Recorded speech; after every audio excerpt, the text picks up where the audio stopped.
비가 추적추적 내리는 서울의 가을 오후였다. 라연은 회사 로비의 유리벽 너머로 쏟아지는 빗줄기를 바라보며 가슴이 철렁 내려앉는 기분을 느꼈다. 그녀는 오늘 꿈에 그리던 그 자리에 서 있었다. 라원 그룹의 본사 빌딩, 그곳에서 그녀의 인생이 바뀔 순간을 기다리고 있었다. 라연은 패션 디자이너 지망생으로 대학 졸업 후 몇 년간 프리랜서로 일하며 겨우겨우 버티고 있었다. 오늘은 특별한 면접날 CEO 라원이 직접 그녀를 뽑아준다는 소문이 돌았다. 라원, 그 이름만으로도 한국 패션계의 전설이었다. 30대 중반의 나이에 억만장자가 된 여자, 그녀의 브랜드 번심은 서울의 명동 거리를 장악하고 있었다. 하지만 라연은 알지 못했다. 이 고용이 단순한 직장이 아니라 그녀의 삶을 송두리째 뒤집을 운명의 시작이라는 것을. 라연 씨, 들어오세요. 비서의 목소리에 라연은 화들짝 놀라 문을 열었다. 라원의 사무실은 예상과 달리 소박했다. 한쪽 벽면에 걸린 거대한 창문으로 한강이 보였고 책상 위에는 한국 전통차 도구가 놓여 있었다. 라원은 창가에 서서 차를 우려내고 있었다. 그녀의 모습은 잡지 사진 그대로였다. 날카로운 눈매, 어깨까지 오는 검은 단발머리, 그리고 흰 블라우스에 검은 스커트 차림. 하지만 가까이서 보니 그 눈빛에 피로가 스며 있었다. 앉으세요. 차 한 잔 드릴까요? 녹차예요. 제 어머니가 보내준 유기농 잎입니다. 라원의 목소리는 부드러웠지만 명령조였다. 라연은 고개를 끄덕이며 자리에 앉았다. 면접은 형식적이었다. 라원은 라연의 포트폴리오를 훑어보며 몇 마디 칭찬을 했다. 당신의 디자인, 서울의 거리를 걷는 사람들의 감정을 담았네요. 그게 좋아요. 라연의 가슴이 벅찼다. 이 여자가 그녀의 영혼을 읽는 듯 했다. 좋아요. 라연 씨, 당신을 채용하겠습니다. 월급은? 표준보다 2배로 하죠. 하지만 조건이 하나 있어요. 라원은 미소를 지었지만 그 미소가 라연의 등을 서늘하게 만들었다. 조건. 그녀는 생각했다. 무슨 특별 프로젝트일까? 라원은 자리에서 일어나 창가로 다가갔다. 빗소리가 방 안을 채웠다. 당신이 제 연인이 되어주세요. 라연의 귀가 멍해졌다. 연인. 이게 무슨 소리일까? 그녀는 헛웃음을 터뜨렸다. 죄송해요. 오해한 건가요? 제가 연인이라고요? 라원은 돌아서지 않았다. 그녀의 어깨가 살짝 떨렸다. 오해가 아니에요. 공식적으로 제 여자친구가 되어주세요. 한 달 계약이에요. 그 후에 풀타임 디자이너로 들어오세요. 돈은 충분히 주겠어요. 라연의 머릿속이 혼란스러웠다. 이건 꿈인가? 아니, 악몽인가? 그녀는 라원의 등을 보며 물었다. 왜 저를? 왜 이런 조건을? 라원은 천천히 돌아섰다. 그녀의 눈에 라연은 처음으로 보지 못한 상처를 봤다. 내가 가족의 압박을 받고 있어요. 결혼해야 한다는? 사업 파트너와의 합병을 위해. 하지만 나는 그런 삶을 살 수 없어요. 당신처럼 자유로운 사람이 필요해요. 그냥 연기만 하면 돼요. 공공장소에서 손잡고 사진 찍히고 그게 다예요. 라연은 자리에서 일어났다. 그녀의 손이 떨렸다. 이게 진심인가요? 저는 그런 연기를 할 수 없어요. 제 삶이 이미 충분히 복잡해요. 라원은 한 걸음 다가왔다. 그녀의 향수 냄새, 은은한 제스민 향이 라연을 감쌌다. 생각해보세요. 이게 당신의 기회예요. 서울의 패션계에서 발을 디딜 수 있는? 그리고 나도 도와줄게요. 당신의 꿈을. 라연은 그날 밤 강남의 작은 원룸으로 돌아와 침대에 누워 하늘을 봤다. 창밖으로 네온 사인이 번쩍였다. 그녀의 삶은 평범했다. 부모님은 부산에서 작은 식당을 하시고 동생은 아직 대학생. 그녀는 서울로 올라와 패션을 꿈꿨지만 현실은 프리랜서 의뢰와 라면 생활이었다. 라원의 제안은 미쳤지만 돈, 그리고 기회. 게다가 그 눈빛, 왜 그렇게 마음을 흔들까? 다음 날, 라연은 다시 사무실로 갔다. 수락할게요. 하지만 한 달 후에 끝나면 깨끗이 끝내요. 라원은 미소 지었다. 고마워요, 라연 씨 이제부터. 연이라고 불러요. 그렇게 시작된 연기. 첫 번째 임무는 라원의 어머니 생일 파티였다. 장소는 한남동의 고급 한식당, 한옥정. 전통 한옥을 개조한 곳으로 마당에 은행나무가 노랗게 물들어 있었다. 라연은 라원이 사준 한복을 입었다. 분홍 치마에 흰 저고리, 머리에 빈지로 머리를 틀었다.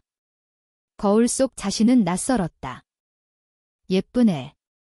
정말. 내 여자친구 같아. 라원의 속삭임에 라연의 뺨이 달아올랐다. 차를 타고 가는 길, 라원은 라연의 손을 잡았다. 긴장 풀어요. 그냥 웃고 대화만 해요. 파티에 도착하자 라원의 가족과 사업 파트너들이 모여 있었다. 라원의 어머니는 60대 후반의 우아한 여성, 김 여사였다. 그녀는 라연을 보자마자 눈을 동그랗게 떴다. 원이야, 이 아가씨가. 엄마, 제 여자친구예요. 라연이라고 해요. 김 여사의 표정이 굳었다. 여자친구. 요즘 애들. 뭐 이런 소리를 다 해. 라연은 미소를 지으며 인사했다. 안녕하세요, 어머니. 처음 뵙겠습니다. 그녀의 목소리가 떨렸다. 한식당의 공기, 된장국 냄새와 함께 가족의 시선이 쏟아졌다. 라원의 사촌 오빠, 사업 파트너인 박 대표가 다가왔다. 와, 원희 형, 아니, CEO님. 이게 무슨 일이야? 갑자기.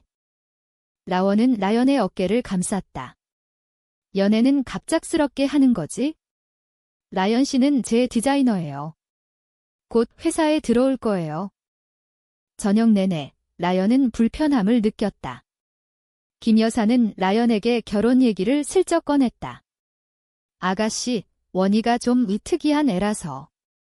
나중에 남자친구 생기면 소개해주렴. 라원은 웃으며 넘겼지만 라연은 그 속에 숨겨진 고통을 느꼈다. 파티가 끝난 후 한옥 마당에서 라원은 라연에게 말했다. 미안해. 엄마가 보수적이셔서. 하지만 오늘 고마워. 내가 있어서 버틸 수 있었어. 라연은 라원의 손을 마주 잡았다. 괜찮아요. 나도. 재미있었어요. 그 순간 빗소리가 그쳤다. 은행잎이 바람에 흩날렸다. 라연의 가슴에 이상한 감정이 싹 텄다. 이건 연기인가? 아니면. 며칠 후 라연의 일상이 바뀌었다. 그녀는 권심의 디자이너로 공식 채용됐다. 사무실은 이태원의 트렌디한 빌딩에 있었고 팀원들은 젊고 창의적이었다. 하지만 라연의 진짜 업무는 라원과 함께하는 데이트였다. 주말에 명동 거리를 걷거나 인사동의 찻집에서 차를 마시거나 한강공원에서 산책하는. 처음엔 어색했다. 카메라 플래시가 터질 때마다 라연은 몸이 굳었다. 소문이 퍼지기 시작했다. 라원 CEO의 레즈비언 스캔들. 온라인 커뮤니티에서 화제가 됐다. 진짜야? 한국 재벌가에서? 패션계라서 그런가 개방적이다. 라원은 웃었다. 이게 목표였어? 이제 가족이 포기할 거야. 하지만 라연은 라원의 눈에 스며드는 피로를 봤다. 밤늦게까지 회의하고 다음 날 아침 일찍 출근하는 그녀. 라연은 라원을 위해 도시락을 챙겼다. 부산집에서 배운 김치찌개와 밥 익어. 어머니 레시피예요. 라원이 한 숟가락 먹고 눈을 감았다. 맛있어. 집밥 같아. 나 이런 거 오래 안 먹었어. 그날 오후, 라원은 라연을 자신의 사무실로 불렀다. 연기, 잘하고 있어? 하지만 진짜처럼 느껴지네. 라원은 창밖을 보며 말했다. 한강 위로 비행기가 지나갔다. 라연은 대답 대신 라원의 손을 잡았다. 나도. 그래요. 그 손길이 따뜻했다. 라연은 어렸을 때부터 자신의 감정을 숨겨왔다. 대학 시절 여자 선배에게 호감을 느꼈지만 그건 그냥 우정이라고 속였다. 한국 사회에서 그런 사랑은 특이한 것이었다. 가족의 기대, 친구들의 시선. 하지만 라원 곁에서 그 벽이 무너지는 듯 했다. 한 달이 흘렀다. 계약 기간이 끝날 무렵 라원은 라연을 제주도로 데려갔다. 휴가예요. 진짜로 제주도의 검은 모래사장, 성산일출봉 아래 호텔. 그곳에서 그들은 처음으로 연기 없이 시간을 보냈다.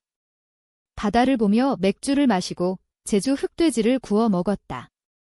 라원은 어린 시절 이야기를 했다. 나 어렸을 때부터 달랐어. 학교에서 여자애들만 좋아했지? 하지만 집안이 재벌가라서. 결혼은 사업 도구야. 아버지가 돌아가신 후 엄마가 나를 통제해. 라연은 고개를 끄덕였다. 나도. 비슷해요. 부산에서 올라올 때 엄마가 서울 가서 좋은 남자 만나라고 하셨어요. 하지만 나는 그냥 디자인하고 싶었어요. 사랑은 나중에. 밤바다 앞에서 라원은 라연의 어깨에 머리를 기대었다. 고마워, 라연아. 내가 있어서. 나 자신을 다시 봤어. 파도 소리가 그들의 속삭임을 삼켰다. 라연의 가슴이 뛰었다. 이건 사랑인가? 그녀는 라원의 입술에 살짝 키스했다. 가볍게, 바람처럼. 라원은 놀라 눈을 뜨고 곧 미소 지었다. 이제 연기가 아니네. 서울로 돌아온 후 모든 게 달라졌다. 라연은 라원의 진짜 연인이 됐다. 사무실에서 몰래 손을 잡고 퇴근 후 한강에서 자전거를 타고. 하지만 행복은 오래가지 않았다. 김 여사가 움직였다. 그녀는 라원의 결혼을 강요했다. 파트너는 박 대표의 아들, 유명 IT 회사의 후계자였다. 원희야, 이게 집안의 미래야. 그 이상한 소문은 잊어라. 라원은 거부했다. 엄마, 나는 라연을 사랑해요.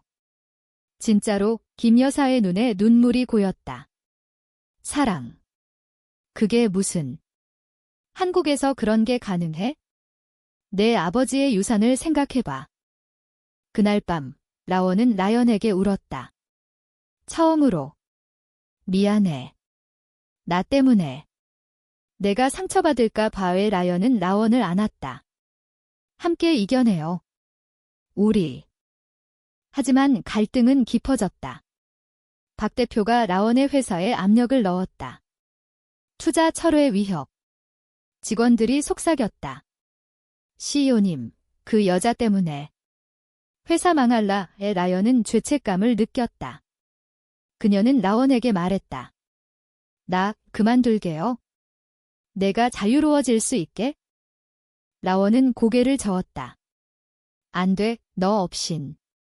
나 못 살아. 그들은 한강 다리 아래에서 포옹했다. 가을 바람이 차가웠다. 겨울이 왔다. 서울의 거리는 크리스마스 조명으로 물들었지만 라원의 마음은 얼어붙었다.